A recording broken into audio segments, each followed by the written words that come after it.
The Yoga Sutras of Patanjali are a collection of 196 Sanskrit sutras on the theory and practice of yoga.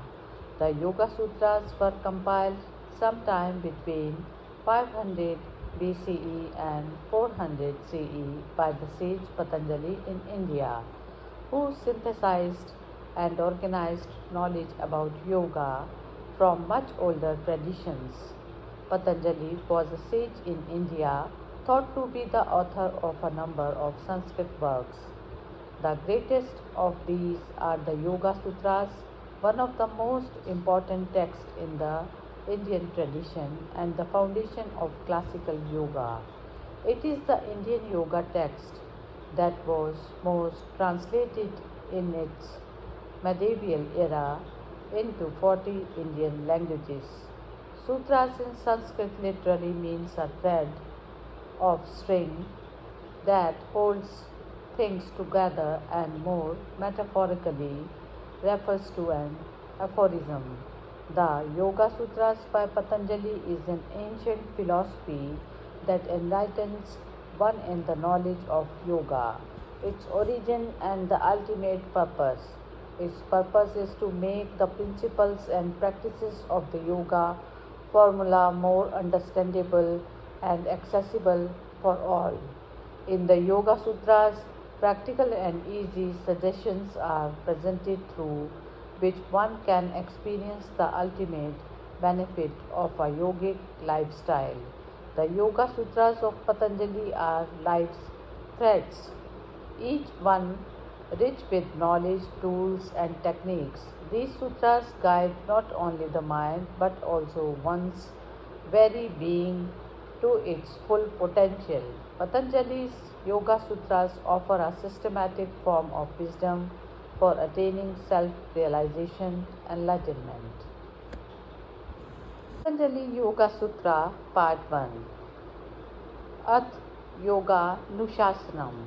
Now concentration is explained. Part 1 Second Sutra Yoga Chit Vritti Nirodha. Yoga is restraining the mind stuff chitta from taking various forms.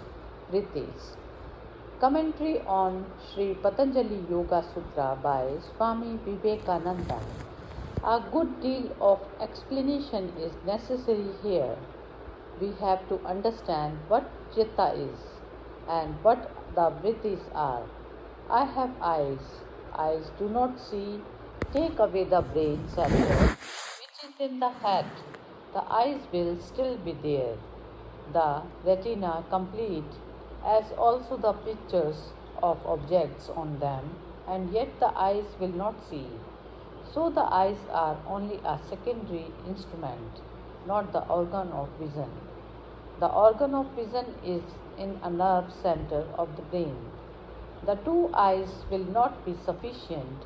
Sometimes a man is asleep with his eyes open. The light is there and the picture is there, but a third thing is necessary. The mind must be joined to the organ. The eye is the external instrument. We need also the brain center and the agency of the mind. Carriages roll down a street and you do not hear them. Why? Because your mind has not attached itself to the organ of hearing. First, there is the instrument, then there is the organ, and third, the mind attached to these two. The mind takes the impression farther in and presents it to the determinative faculty buddhi, which reacts. Along with this reaction flashes the idea of egoism. Then this mixture of action and reaction is presented to the Purusha, the real soul, who perceives an object in this mixture. The organs, indriyas, together with the mind, manas, the determinative faculty buddhi, and egoism, ahankara, form the group called the antakarna, the internal instrument. They are but various processes in the mind stuff called chitta.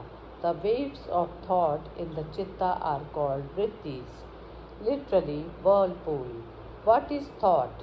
Thought is a force, as is gravitation or repulsion. From the infinite storehouse of force in nature, the instrument called chitta takes hold of some, absorbs it, and sends it out as thought. Force is supplied to us through food, and out of that food, the body obtains the power of motion, etc.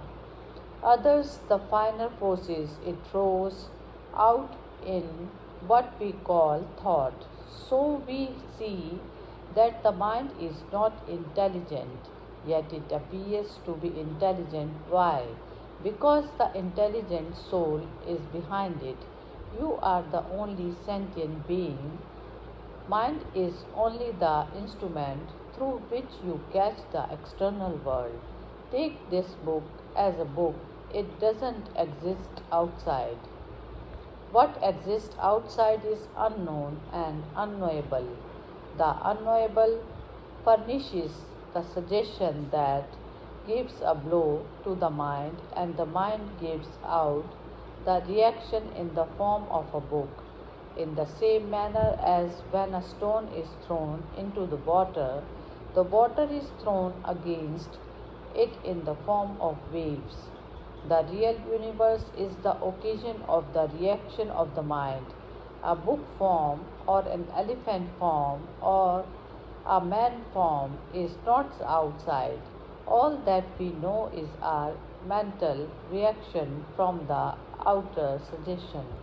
Matter is the permanent possibility of sensations, said John Stuart Mill. It is only the suggestion that is outside. Take an oyster, for example. You know how pearls are made.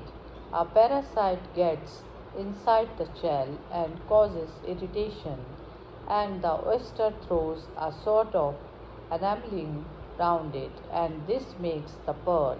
The universe of experience is our own animal, so to say, and the real universe is the parasite serving as nucleus. The ordinary man will never understand it, because when he tries to do so, he throws out an animal and sees only his own animal. Now we understand what is meant by these vrittis. The real man is behind the mind. The mind is the instrument in his hands. It is his intelligence that is percolating, though the mind. It is only when you stand behind the mind that it becomes intelligent. When man gives it up, it falls to pieces and is nothing. Thus you understand what is meant by chitta. It is the mind stuff, and vrittis are the waves and ripples rising in it. When external causes impinge on it, these vrittis are our universe. The bottom of a lake we cannot see because its surface is covered with ripples. It is only possible for us to catch a glimpse of the bottom when the ripples have subsided and the water is calm. If the water is muddy or is agitated all the time, the bottom will not be seen. If it is clear and there are no waves, we shall see the bottom. The bottom of the lake is our own true self. The lake is the chitta and the waves the vrittis. Again, the mind is in three states, one of which is darkness, called tamas, found in brutes and idiots. It only acts to injure. No other idea comes into that state of mind. Then there is the active state of mind, rajas, whose chief motives are power and enjoyment. I will be powerful and rule others. Then there is the state called sattva, serenity, calmness, in which the wave ceases and the water of the mind lake becomes clear. It is not inactive but rather intensely active. It is the greatest manifestation of power to be calm. It is easy to be active. Let the reins go and the horses will run away with you. Anyone can do that. But he who can stop the plunging horses is the strong man, which requires the greater strength, letting go or restraining. The calm man is not the man who is dull. You must not mistake sattva for dullness or laziness. The calm man is the one who has control over the mind waves. Activity is the manifestation of inferior strength, calmness of the superior.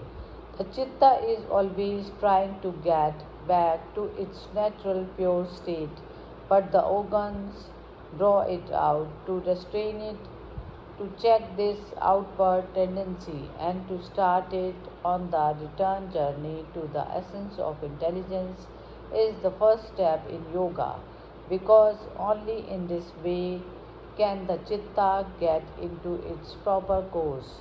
Although the chitta is in every animal, from the lowest to the highest, it is only in the human form that we find it as the intellect. Until the mind stuff can take the form of intellect, it is not possible for it to return through all these steps and liberate the soul.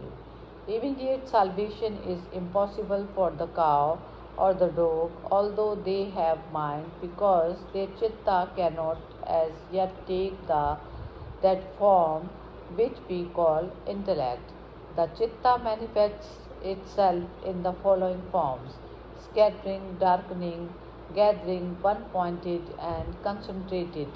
The scattering form is activity. Its tendency is to manifest in the form of pleasure and pain.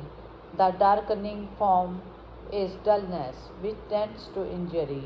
The commentator says the third form is natural to the devas, the angels, and the first and the second to the demons.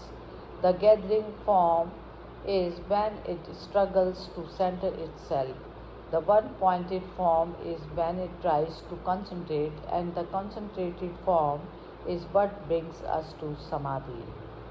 Hari Om Tat Sat.